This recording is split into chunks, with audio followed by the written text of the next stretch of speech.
Hello everyone, my name is Webweaver, and we are recording at night. Hopefully there will be no screams this time. I tried to record the episode earlier today. I had some free time, and I was recording it in the afternoon. And guess what happened? Not 30, not 40 seconds later into the video, like me doing the intro, I heard a lot of yelling and screaming. And now here's the thing, I don't know if they're moving in, I don't know if they're moving out, but there's somebody moving some furniture, and they're on the upper floors. And my abode is near the staircase, or at least close enough to where I'm gonna hear this. And they're moving furniture on the staircase. And so I start hearing shouting and screaming, and I'm like, well, I better if it comes up on the mic, I'm just gonna pause until they're done yelling at each other. Then I hear the hammer of Thor come crashing down outside, as it turns out that somebody dropped furniture and it cascaded all the way down the stairs and crashed into the bottom of the stairs. And there was shouting and yelling for a decent amount of time after that. So I was just like, you know what? Gonna record it later. And here we are. It's Look Who It Is. We're recording it now. Now, what character are we gonna play? I don't know. Uh-oh, the dog just jumped off the chair. She's running to the window. It's so Jover. We're gonna have to do an Emmerdale. It's so over. I want to play a jury run. I'm sorry, I'm jury pilled. I'm hunted heiress pilled. I am perception plus pilled. I am minus dexterity pilled. I don't know what you want to say, or how you want to quantify that. But here we are. I'll go a random backstory. Dog, would you like to come back up on the chair? I think you want to come back up on the chair. Now, do you have to go directly under my chair to where it's impossible for me to pick you up? Yeah, I guess you do. She's making the rounds, she's patrolling, she's keeping the apartment safe. She's a hard worker, yes she is. Off on her own adventure. On her own story arc. You're gonna have to buy the spin-off manga to find out about what she's doing. I'm gonna stop commentating all of her actions, and we're gonna start playing the video game.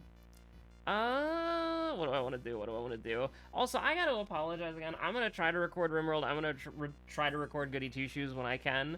And I hopefully want them both out this weekend, but like every single time I'm recording something that's not World of Horror, I'm recording Lunacy, and even sometimes, like, we have missed. Listen, I'm so sorry. I'm so obsessed with Lunacy. Completely, we're going life coach. I need a little bit of guidance right now. I am so obsessed with Lunacy. Listen, if you haven't watched the Lunacy series, I would recommend it, because I go crazy over that game, and I'm only gonna go crazier as time goes on. So it's like, how do I put it? It's nuts. Like, that game is so insane, and it just gets crazier and crazier and crazier in my, like, mental state of, like, I know what I'm doing slowly goes down as the series goes along. And, I mean, what do I even say? Also, my dog is stupid. I'm gonna narrate what she just did, because that's actually really funny. So, she likes to look out the window, and if the, like, blinds, or, like, whatever, are in the way, she'll, like, push them out of the way. They're on, like, a rail, and she can just push them out of the way. You know, that sort of thing. I moved the blinds to the side, so she could look out and just, like, see whatever she wants. And she went to the other side where the blinds are completely blocking off everything because they're all pushed together. And she's, like, she tried to move it because she wanted to look out, but it's like, that's not how it works. Just walk to the other side and you can see out there as much as you'd like. But, you know, sometimes you do a little you do a little eto, and you do a little bleh, and we're here. Oops. Alright, it's fine. I didn't get punished. We're okay. We're alright. Oh, whoops. I gotta put this up. We're doing a little oopsie daisy, a little whoops, a little tee-hee. But yeah, I think, honestly, what I might do is, once Dark Souls is over, because Lunacid's probably gonna last way longer than Dark Souls, is I might ask Plunger to also edit the Lunacid so that we can get 2 Lunacid episodes out a week, because it's like, that shit's gonna be forever, because I'm just going insane. I'm going crazy. Or maybe, like, temporarily suspend Dark Souls. I don't know. Like, it's such a weird feedback thing, because I'm going insane over Lunacid now, and that's something that you're gonna see in, like, a month, you know? Because I've recorded, like, 5 episodes of Lunacid already. Oh... And it's the only thing I want to do. Whenever I have recording time, like, to do YouTube, it's the only thing I want to do. Because it really is, like, absolutely insane how much that game occupies my mind. Like, it's a dangerous game. Never play it. Lunacid is one of the most, it's held me so captive and, like, is making me think about it way more than I think about any other game that I play. It's horrible, don't buy it. Like, real and true. One of the best games I've ever played, horrible, don't buy it.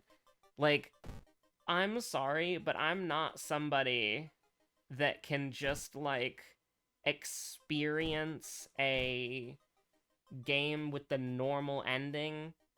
And normally, that was insanely unlucky. Oh my god. Normally, I am out here trying to... That sucks. I'm out here trying to get, like, the normal ending, or, like, an ending that I'm happy with.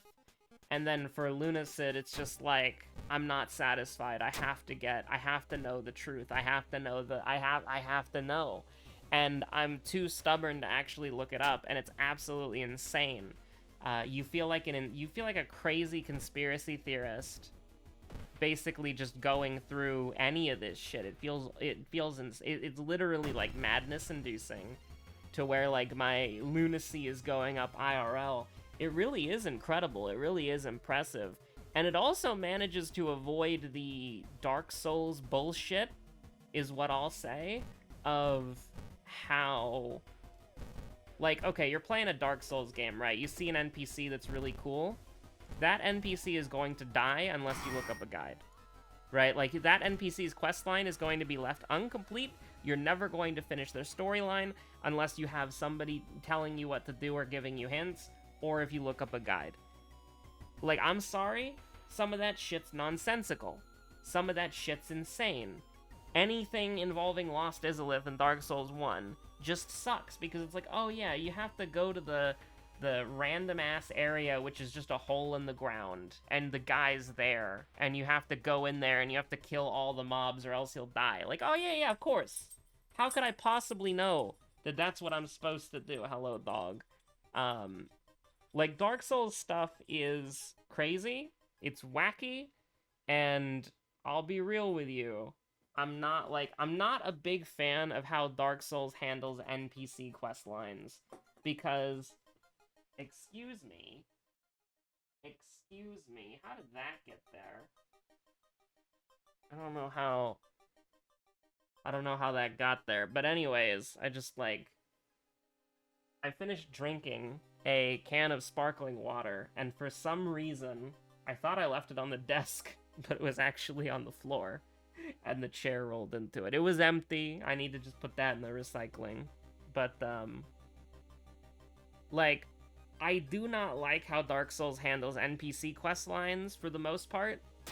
And I genuinely think it's just kind of really annoying. Because you have to... It just sucks. Because I want to experience the NPC storyline, but I'm, like, never going to see that NPC again. And... I think Dark Souls 3 handled it a little bit better. I think I went through their storylines without looking up guides. But, like, Bloodborne was kind of bad about it, and Dark Souls 1 was horrible about it. No comment on Dark Souls 2. I never beat it. I could never sit through a Dark Souls 2 playthrough fully.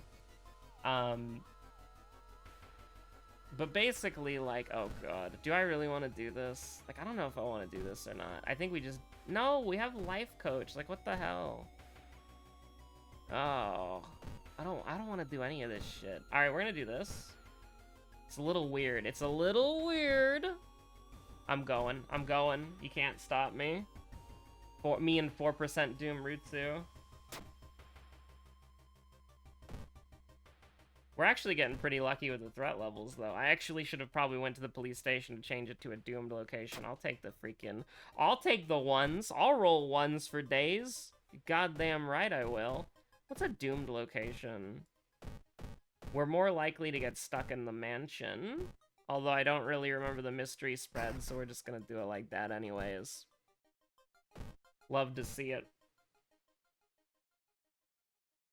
Basically, though, what I'm trying to say is that Lunacy, I haven't gotten screwed out of anything yet. At least to my knowledge, right? Like, I have been following the threads, like the plot threads of the game.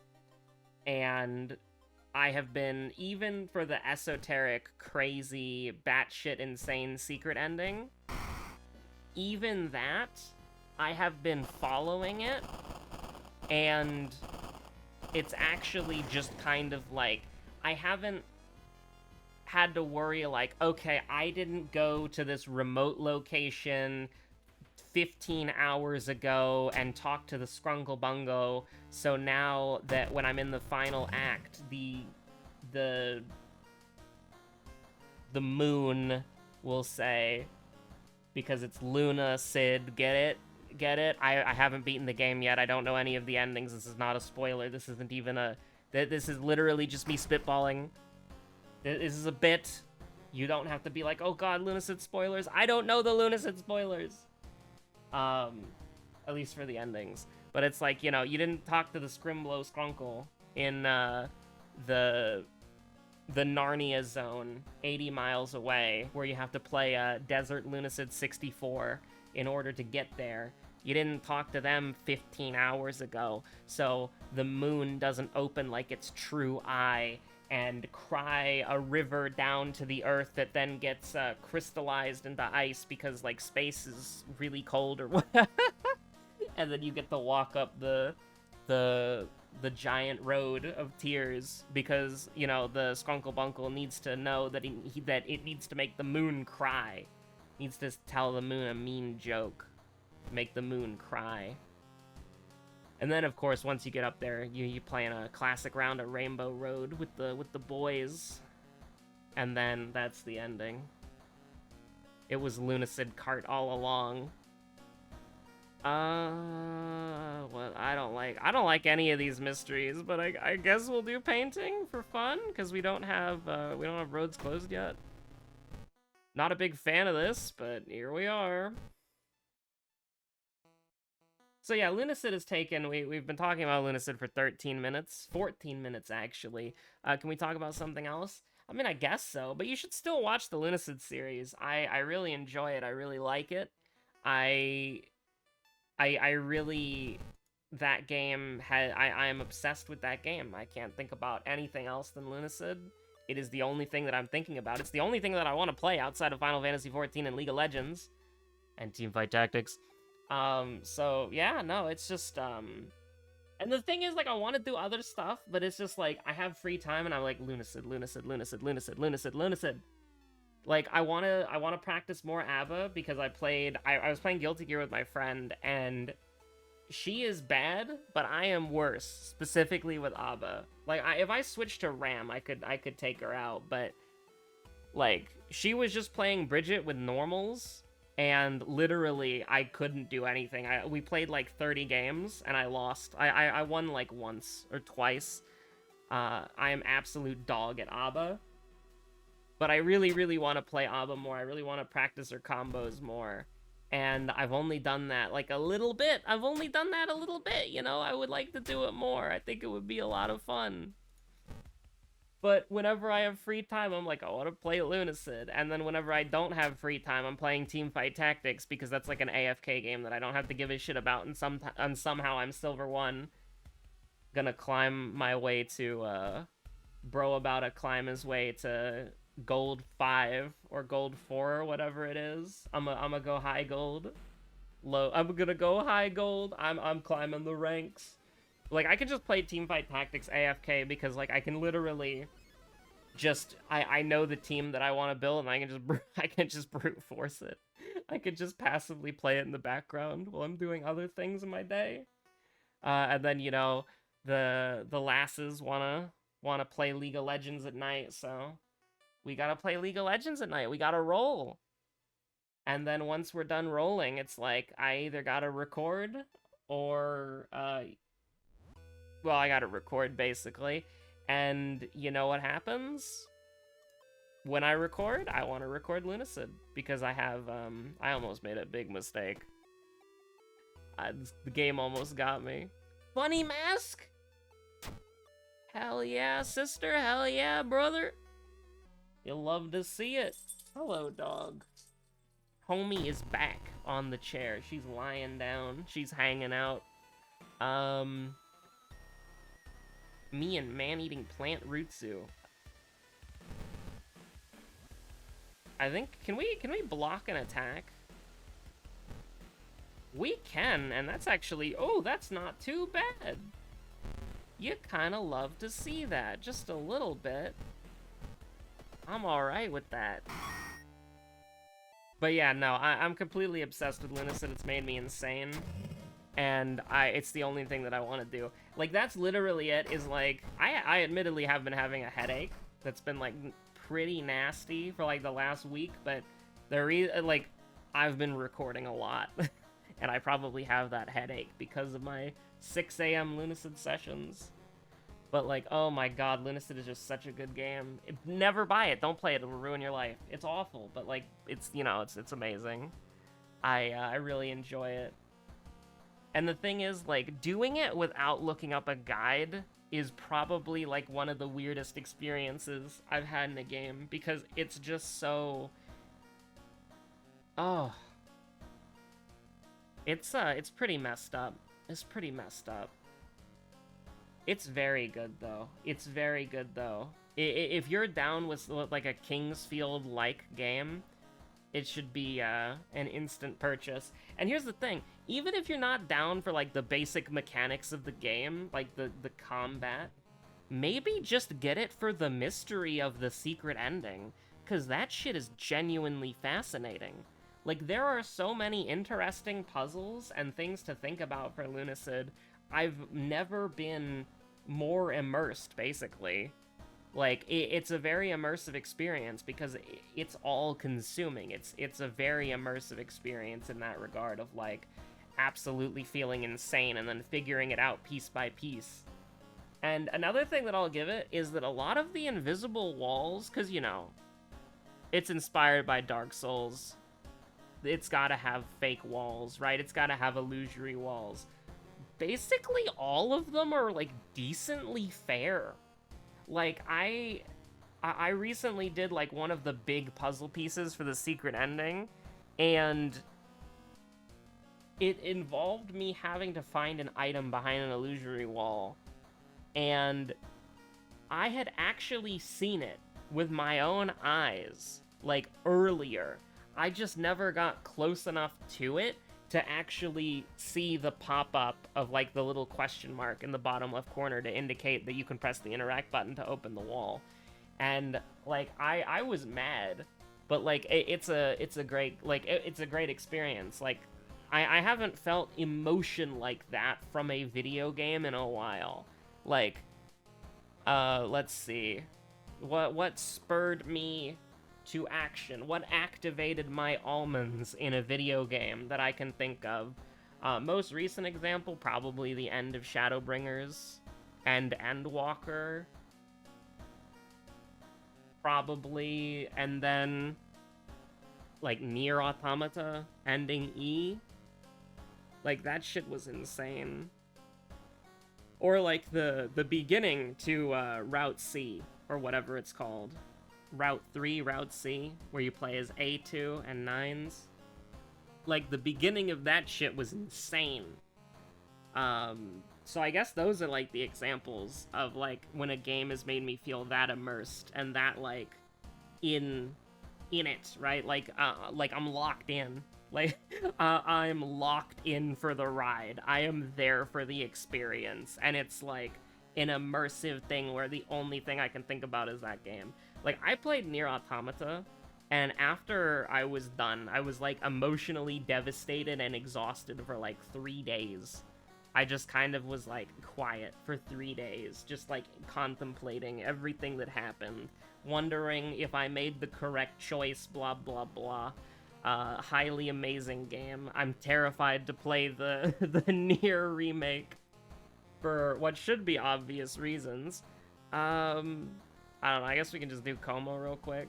Just a little dab of Como real quick. Just a little dab of Como real quick as a treat. But like, you know, that shit's terrifying. And for Final Fantasy XIV, right? A Realm Reborn was like boring. Like, listen, I like A Realm Reborn now. When I was a Sprout, A Realm Reborn was boring as hell. I like it in post, which is called Stockholm Syndrome. We do a little taking a detour as a treat. Heavensward was really, really, really good, but it didn't really, like, move me, you know? Stormblood was annoying. An FC member actually got to Stormblood recently, like an FC member who's a Sprout, and they said, some jerk with swords is beating our ass. And, like, I remember that. That shit annoyed me. I was genuinely mad at that. And, you know, now that jerk with 3 swords is is like one of my favorite characters in the entire series, or the entire, you know, MMO game. Listen, Final Fantasy XIV is the only Final Fantasy game I've ever played, besides, like, Crystal Defenders on the mobile phone. And, like, a little bit of 9. Like, I think, like, level 20 on 9? The one with, the one that's being promoted from all the Dawn Trail pre-order bonuses. But, I just remember that the Blue Mage is really cool in 9. And that Dragoons jump. And there's, like, that quick time event where you're putting on that play at the very beginning of the game. That I basically remember nothing. We'll take a walk, that's fine. Take a hike! But, like, Shadowbringers. At the beginning, I was like, this narrative sucks.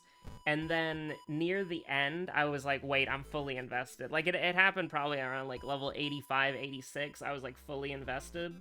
And then after Mount Gulg, I was like, oh my god, I will be there no matter what. And then after Amarat, oh my god, that scene, that cutscene, they've only ever done that once, and it was the hardest thing ever in the game. I have screenshots of that. I was freaking out. I was like, that's the coolest part of the game. You know exactly what I'm talking about. The pre-trial showdown. Oh my god, that was crazy. I remember telling my friend, she was there with me, I was like, I do not want to mess this trial up. I want to do this trial properly. I don't want to die. I'm locking in. Like, I want to do this properly. Like, I want to do this properly. Like, 100%. I don't want to do it wrong. I would feel bad if I did it wrong. You're gonna make me do this again? What the hell is wrong? What the hell is wrong with you? I think we're just gonna take it. That's fine. Like, oh, the ending of Shadowbringers. The ending of Shadowbringers was special. And then, of course, like, the Shadowbringer patches, beautiful. Absolutely incredible. But that pre-trial showdown was the hypest part of Final Fantasy XIV. I will never, like, that shit was so cool. That was, like, the moment that you realize, like, oh my god, They have made the Warrior of Light so cool. Even if you're a tiny ass little Lalafell, that moment is still badass. That's one of the that is probably like the coolest part of the game completely. Oh my god. And then, you know, Endwalker in from the cold. Absolutely traumatized for life. That shit was horrible. If you know, you know, right? I'll never forget that. And that, it was hard back then. They had to emergency nerf that because people couldn't get past that solo instance. Like, I remember doing that when it was, like, really hard. Like, I remember doing that on early access. And that shit was crazy. Emotions were running high. I was freaking out. That shit was awful. But, like, in the best way possible. Like, that shit was friction. You know? Like, a lot of Final Fantasy XIV Endwalker was easy as hell. Like, incredibly easy. The only challenge that we had was that we were both, like, my friend and I, we were both bad at the game back then. And we were both, like, new to the game back then. So, like, the trials, doing them on, like, early access, when everybody was doing it for the first time and bad at it, and we beat the game in 2 days, so we beat it faster than most people. So most of the people that we were with were doing the dungeons and the trials for the first time, and so that shit was hard, specifically because it was, like, new and unnerfed. But, like, in from the cold, like, people got walled at that part. Like, people literally got walled at that part. People couldn't figure it out. People ran out, like, the 40-minute instance timer. Or was it 30 minutes? I don't remember. But I will never forget that instance. That, in from the cold is probably the... Like, okay, there are obviously a lot of amazing solo instances. Like, the Sapphire weapon is amazing. The I don't remember what it's called, but the Garlean Scientist versus the... Oh my god. The Garlean Scientist versus Godbert. That's an amazing solo instance. The Sapphire weapon's an incredible solo instance. But I think from, like, a storytelling and vibes perspective, In From the Cold is probably, like, one of the most, like... That is, like, a... People would put that on a list of, like, things in video games that traumatized you. Like, nostalgia list, you know what I mean? Like, In From the Cold deserves to be on those lists, 100%. For real, for real. Hello, time skip. Goodbye, my horror reduction. Died May 31st, 1984. The horror is slowly getting closer, 62%. Born June 1st, 1984. The horror is getting closer, 62%. Welcome back, the horror. But, like, oh my god. But even then, like, just Endwalker in general, besides the Labyrinthos revisit, was absolutely fantastic. And it, like, it didn't ever get as high as the Shadowbringers, like, would that be 5.0? The 5.0 ending? Like, that shit was the highest peak the game's ever got, at least in my opinion, from the story's perspective. And then we get Endwalker, which I would say was consistently really, really good, but below that peak. Nothing in Endwalker did a lot of things from a storytelling perspective that was, like, if they were not really, really good writers and knew what they were doing from the beginning, it would have been a disaster, right? Like, the shit that they pulled in Endwalker as far as, like, writing goes is genuinely crazy, right? Like, I'm not the only one there. Like, they did so many things in Endwalker that if they were slightly worse at writing, it would have all fallen apart. But they managed to keep it consistent. They managed to keep it really well done. And to the point where I'm like, yeah, just kind of works really well. Can't really complain. They added so many story elements in Endwalker that I'm like, this is such a dumb idea. I cannot believe you would do this. but it never took me out of it. It never broke immersion. It was really good. So that's a testament to their writing, really. And the fact that like this was planned for the most, I imagine this had to have been planned for the most part, because everything just kind of works. Like it all just kind of works really, really well. And obviously what they did in that one part of Final Fantasy of Endwalker to justify all of the model reusage was so good. Like all the assets being reused, like that was so good. I wasn't even mad. I'm like, oh hey, I know that monster. That's the Vanu mount. But yeah, no. Like the highs, like I really do think that video games can give you like crazy emotional responses where like you're getting hyped up and shit's awesome. Oh, that's great.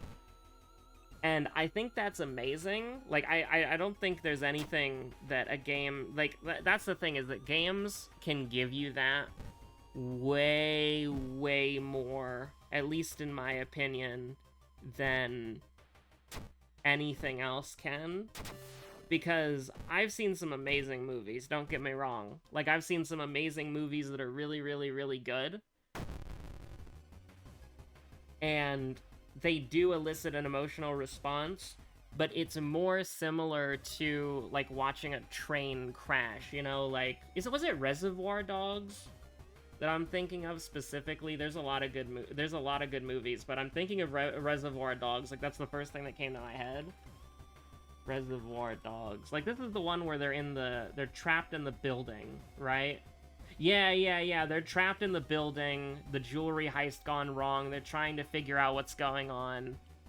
That's like that movie is fantastic. It's really good and it does elicit an emotional response. But it's more like watching a disaster, right? Like it's not like, and also the disconnect of it not being real as well. It kind of hurts my immersion because I'm watching something happen, I'm comfortable, I'm comfy, you know? And I have like it's a movie, it's a show, I can pause it, you know? If I have the slightest like inclination, I can pause it and then I get distracted and I don't set enough time to do like aside to do it or like finish it, and so I just kind of forget about it and I'm like, oh yeah, it was all right, you know? The thing that's really important, though, is in a video game, you are the character, right? Like, you are the character, your inputs are controlling the game. And yes, in something that is linear, or has a narrative conclusion or an ending, that ending is going to be the same every single time, right? But it's the payoff of the player's actions. And it's very effective even on something like Final Fantasy XIV, where you basically don't have any freedom as a player. Like, you are going from point A to point B and watching cutscenes, right? You are still... It's your character that you created. The game gives you short but meaningful dialogue options, and I don't mean they're meaningful in the sense of, like, they make changes to the story. They don't. They don't do anything. Except there are some times where you have to answer a question, and if you answer the question wrong, the NPC will kind of look at you funny and be like, well, you meant to say this, obviously. But there is so much good characterization and self-expression as the Warrior of Light, and they never really cross that boundary of, like, defining a character trait for you. But they managed to make it seem like that your character is still your character, if that makes sense. It's a fine line that they're walking really well. And the only thing that I was disappointed was there was like a conversation with one of the characters leading up to Dawn Trail where it's like you have 3 options and I didn't like any of them, and that kind of took me out of it because it's like Dawn Trail's setup and premise is so weird, and if I didn't experience Endwalker, I would be like, they can't pull it off. Because the setup for Dawn Trail sucks, I'm not gonna lie to you. princess from another country comes in and says, "Hey, walking WMD, do you want to fight in a political struggle on my behalf?" And we're like, "Sign me and the rest of the Scions up, baby!"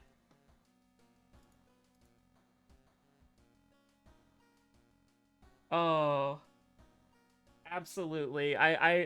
Listen, if I didn't experience Endwalker, I would be doom posting about Dawn Trail. Like, if I didn't pay attention to the story for whatever reason, and I was looking at the narrative hook of Dawn Trail, I would be like, yeah, no, this shit sucks.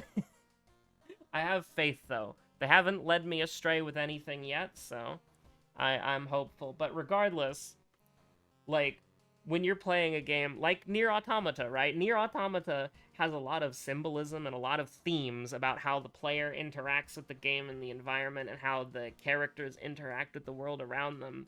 And there's a lot of, like, meaningful choice on the player's end, right? That's highlighted. That's an aspect, you know what I mean? So, I think an important part of this is when you are playing a game, you are in the driver's seat and you are controlling the character. So it's not like you're watching a pre-recorded thing where the actions are set in stone, right? Because, like, let's take this video, for example. This video is going to end at some point, hopefully soon, so it can actually be out today. But it's going to end at some point. You can rewind the video, you can fast forward the video, but that's not going to change any element of the video. The video is set in stone. The video is, right? What makes it meaningful and different from the other videos is the actions that I, as the player and the commentator, are taking to differentiate it from the other episodes, right? For something like a TV show or a movie, the effectiveness wears off after you see it.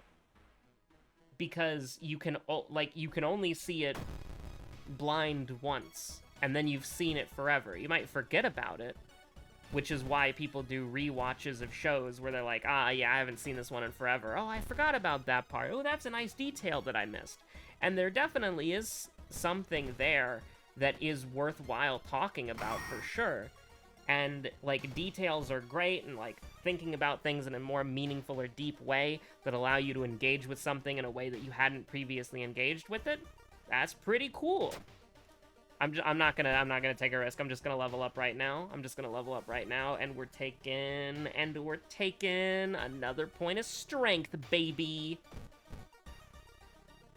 It's just that when you're playing a game, you always have the option of doing something different. Even if it's a linear game, even if the game's story is set in stone, you can control certain aspects of it. And I think that's something... Yeah, sure. We can rest if we miss. That's fine.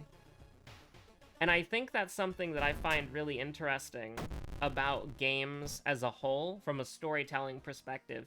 Because you don't really, like... At least for me, right?